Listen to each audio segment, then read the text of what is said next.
नाज़रीन, HTA तरफ़ां शहीद अल्लाह बख्श सूमरो यूनिवर्सिटी जे सहकार सां सिंध जे ॿिए नंबर वॾे शहर हैदराबाद खे वधीक ख़ूबसूरत बणाइण लाइ ब्यूटिफिकेशन जो कमु शुरू कयो वियो आहे।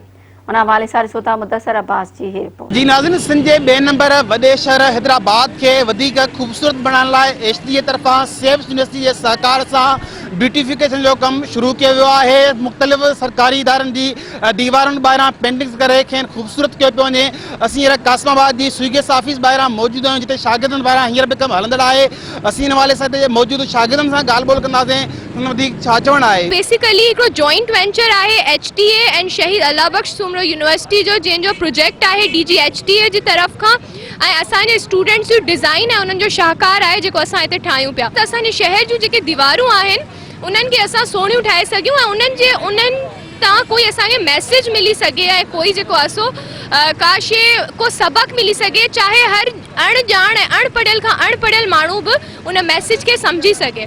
ऐं हिन वक़्तु असांजे लाइ सभिनी खां पहिरियों पब्लिक मैसेज इहो आहे त असांजा वण न कटिया वञनि, असांजी शहर जी इन्वायरमेंट जो ख़्यालु कयो वञे, आलूदगी न कई वञे ऐं प्लांट्स पोखिया हुजनि, जेको असांजी कैंपेन जो नालो आहे क्लीन एंड ग्रीन हैदराबाद। यहाँ पर जो ब्यूटिफिकेशन का प्रोजेक्ट चल रहा है, ये हैदराबाद की ब्यूटिफिकेशन के लिए, ताकि इसको जो है वो क्लीन एंड ग्रीन किया जाए, ताकि लोग यहाँ पर जो कूड़ा कचरा फेंक कर जाते हैं वो लोग यहाँ पर कचरा ना फेंकें। और जो दूसरी चीज़ें, जो स्लोगन्स दीवारों पर लिखे होते हैं कि ये बीमारी का इलाज इसका, और पॉलिटिशियंस के बारे में ऐसी चीज़ें, तो वो ये सारी चीज़ें यहाँ पर ना लिखें और यहाँ पे कचरा जो जमा हो जाता है वो चीज़ें यहाँ पर ना हो। एक हमारा भी ये प्रोजेक्ट है कि हम वॉल पेंटिंग कर रहे हैं हैदराबाद में। ये ना सिर्फ कासमाबाद बल्कि लतीफ़ाबाद सिटी, पूरा हैदराबाद की जो मेन शाहराहों पर सरकारी दीवारें मौजूद हैं उनको हम इस तरह से डेकोरेट करेंगे। अच्छा, इसके अलावा हम इंशाल्लाह जो है बहुत जल्द प्लांटेशन के हवाले से भी काम शुरू करने वाले हैं, जो हमारे DG HTA का एक प्रोजेक्ट है।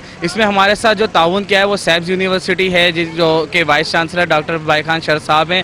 उनके ताउन से ये स्टूडेंट्स यहाँ पर आते हैं माशाल्लाह से, और डेली जो है मतलब हमने एक स्टार्ट लिया था सुई गैस के मेन गेट से, जो अभी कंटिन्यू है। इंशाल्लाह ये पूरी वॉल हम कंप्लीट करेंगे। ये असल में हैदराबाद को खूबसूरत बनाने के लिए किया जा रहा है, ताकि हैदराबाद के लोग जो है वो थोड़ा बाहर निकलें तो रिफ़्रेश फील करें, क्योंकि यहाँ हमारे जगह जगह जो है वो साइन बोर्ड्स वगैरह लगे हुए होते हैं और इश्तिहारात लगे हुए होते हैं जो लोगों को पसंद नहीं आते। और इस ग्रेविटी आर्ट का करने का मतलब ये है ताकि हैदराबाद को खूबसूरत बनाएं और लोग बाहर निकलें तो काफ़ी अच्छा महसूस करें।